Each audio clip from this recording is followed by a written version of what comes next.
So let's go over the Vancouver Canucks 23-24 offseason, as well as their up and coming season, and where I think what they think they're going to do. Are they going to make the playoffs? Let me know what your thoughts are. Hit like and subscribe.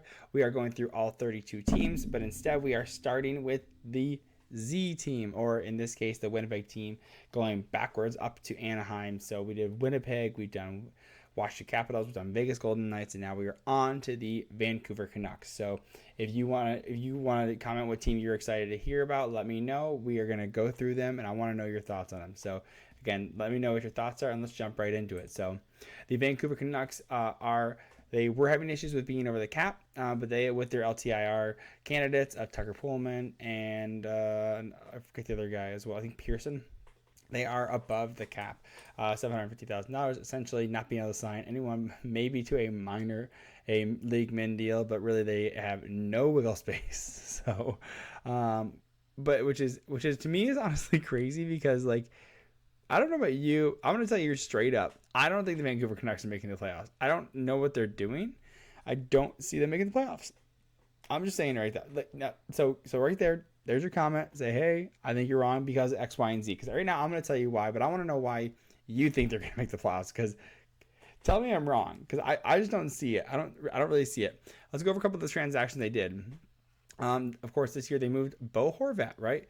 Moving Bo Horvat over to the Islanders, who ended up signing there, right? They acquired Anthony Beauvillier, Aturati, and that'll be a great pickup when he ends up coming up here, and moving a first round pick. They got a first round pick. Okay, so there we go. Which this first round pick ended up being moved to the Red Wings, and we will go over that. They acquired Vitaly Kravtsov. He ended up not sticking around and not signing. But that's fine. It was a pretty cheap deal in my opinion. Moving Riley Stillman, which is crazy because Riley Stillman was just acquired from the Chicago Blackhawks earlier in the year, and because they had to move the Jason Dickinson contract and a second round pick, which was way too much to move Dickinson. They also picked up a third round pick for Luke Shen. So the reason I'm talking about these is because these are all assets they can use, and then it's also saying, hey, like, did they bring anyone back? Who can they use? Anthony Beauvillier is an example of someone they're going to be able to use this season, right? Another one right here, we could see they moved that first round pick that they got for the Bo Horvat, as well as a second round pick, to pick up Philip Hronek, who ended up getting injured, along with a fourth round pick as well. Moved Curtis Lazar off the roster. And again, this is an AHLer. So I want to go over some of their transactions to show you what they did, and why, and see who they brought in, right? So scrolling this up, right? So they signed Elias Pettersson, or ironically, their second Elias Pettersson. They bought out Oliver Ekman-Larsson, which was huge. It was a huge cap hit. And so as well as not requalify Ethan Bear. They didn't re-sign Colin Delia. That's their backup goalie in my opinion. Travis Dermott, they didn't do anything with that. They did end up signing Ian Cole. That's one of the bigger pieces. Carson Soucy, I thought that was a great pickup from the Seattle Kraken. Teddy Blueger, that was a good one as well. Nice easy contract, nice 1-year deal. Again, a couple smaller things, and then they just signed P.U.S. Suter. Big fan of this, as well as Niels Hoglander. Big Niels Hoglander fan. I really think he's going to be really good, in my opinion. I just can't wait for him to break out into the NHL. And P.S. Suter, I know he was I know Detroit offered him a 1-year contract, I think 1.6, but Vancouver was able to offer him 2 years, so a little bit more money for him. So I think that was a great pickup, great penalty killer, good center depth. So let's just jump over to their lines. I usually use daily face-up, but they don't have P.S. Suter put in here yet. So let's go over their lines real quick. Okay, Andrei Kuzmenko, monster year. 39 goals, 74 points. I mean, what an amazing pickup for them. Just a guy from Russia. Just picked him up. No big deal. Didn't cost him anything besides just cap, right? At 5.5, you can get an almost 40 goal season. I mean, to me, he might hit 90 points, 45 goals next year, because now he's established, right? I thought was an amazing pickup, great for them. Elias Pettersson, monster season. You had 102 points from Elias Pettersson. I mean, 39 points, mostly assists. I mean, those guys are working so well together. And Brock Besser, of course, his numbers were I think they went up a little bit because of the phenomenal play from these teammates. So But again, I think he's going to continue to play well. If he needs to score a little more, I know Brock Besser was a little more known for his goal scoring. I'd really like him to see that, get those numbers up. So, Anthony Beauvillier, a roster player that they can work with, right? They move up Bo Horvat, who was their center depth, right? So to me, now you have you could brought in Anthony Beauvillier, 40 points in 82 games. Not bad. He's a good guy. He's a good player, right? 26 years old, still in a good years. And if you're kind of looking at the ages here, they're all similar in that they're late 20s, right? That's a good age to be at for where they want to be. And again, I'm going to go over a couple of things. Don't worry. So, JT Miller, 82 points, 81 games. A little bit of an attitude problem. Didn't love that extension, but if he can keep this pace, the $8 million is going to look really good, especially for a second line center. So Ilya Mikheyev, 28 points, 46 games. He ended up getting injured. He's still on injured reserve according to this, but I think he'll be ready for the end of the season. I like that. Again, P.S. Suter, great third line center pickup. I'm a little bit jealous. I really wish that the Red Wings would have re-signed him, but of course they wouldn't have given him that second year. Connor Garland, I think they'll end up, they should move him. I know they want to move him, but I think he's a good player. I just don't know. 46 points, 81 games, maybe a little expensive for the almost $5 million cap, but I think he's a good player. Dakota Joshua, he's fine. Teddy Bluger, fine pickup as well. I mean, these guys, when you get down here, Ville Podkolzin, again, just nothing crazy here. I want to go over, so your forward group, to me, that's a great first line. Your second line is like a below average second line, in my opinion. JT Miller did really well. But Anthony Beauvillier, if he's playing with JT Miller now, maybe those numbers go up, right? Maybe he gets a little more of an opportunity to play a little better. Ilya Mikheyev at full health, maybe can put up more points. Maybe like a 0.75 points per game. Maybe a little more. Maybe he has like 35 points in 46 games.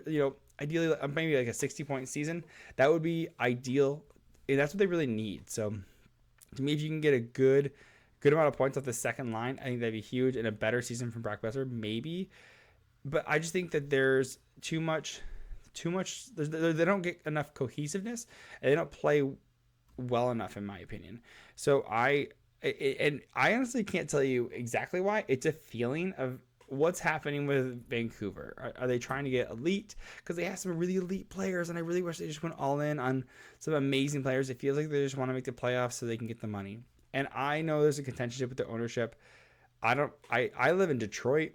I can't even begin, Vancouver is so far away. I can't even begin to understand their situation. But let me know in the comments what you think the issue is. I mean, because to me, like, there's a good pieces here.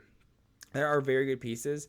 I just don't know if they have an elite amount, right? These are all good pieces. I think Elias Pettersson, elite. Andrei Kuzmenko playing phenomenal. I think he's only going to get better, right? Besser needs to get better. Besser needs to be better. Beauvillier needs to be better. McCabe needs to be better. JT Miller, good second line piece, right? But your two good pieces are Andrei Kuzmenko and Elias Pettersson, and everyone else, they need to raise the floor, right? They need to raise the floor. There is a highest ceiling available for these players. I think that's it, right? Vancouver has the ability to hit this high level and be able to get to playoffs. I think they can get to the second round if everyone's firing all cylinders and everyone stays healthy. Of course, every team says that. If they stay healthy, they're going to look better. And I just don't know if I love this. The depth, the third line, I like.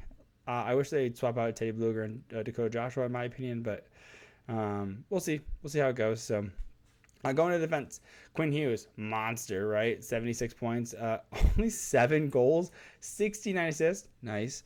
That's amazing. I love that. 76 points in 78 games. Philip Hronek. Big Philip Hronek fan. Again, I'm a Red Wings fan, right? So they picked him up because they got him at the end of the last year, and now they have him termed for the end of this year too, and he's still an RFA. So good for them. I think he's going to be a great player for them, and he's got a lot of offensive. We just saw him pop off, which is why he was traded for a first-round pick. So Carson Soucy, good pickup right there. A little more defensive-minded. It's a decent contract for them. Tyler Myers, that's an anchor. That's a boat anchor. I don't know why I can't believe they have him. They only have him to the end of this year, so that is a bonus right there. So we'll go over some of their we'll go over their roster in a minute too. The bottom pairs is fine. My issue right here is Demko needs a bounce back. .902 is below average. I think it's .908 is average in the NHL. So you need to be better. He needs to be better. And I don't even know who this guy is. He's 22 years old though. You need a backup. They need a backup somewhere. They need to pick up a veteran, just someone. This other guy's Arturs Salivos. He's a rookie. He's a baby. Put him down in the AHL. Put him in Abbotsford. Come on. So, I mean, hopefully he plays some games. Maybe I'll pop up. Maybe he'll be your next Carter Hart, Spencer Knight. I don't know. Is he even? Is he? What kind of pick is he? Was he drafted high or anything? 6th round. I mean, maybe it works out, but maybe it doesn't. Right? There's no guarantee when it comes to goalies. They can be so tricky, right? It can be so tricky. So, by the way, Vitaly Kravtsov, the one they traded for, he ended up not re-signing him, going to a different team. And so that's the line combinations. So I think there's some potential there. So I want to go over what I'm with their roster real quick, because I want to show you some of the things that they could do moving forward with after this year, right?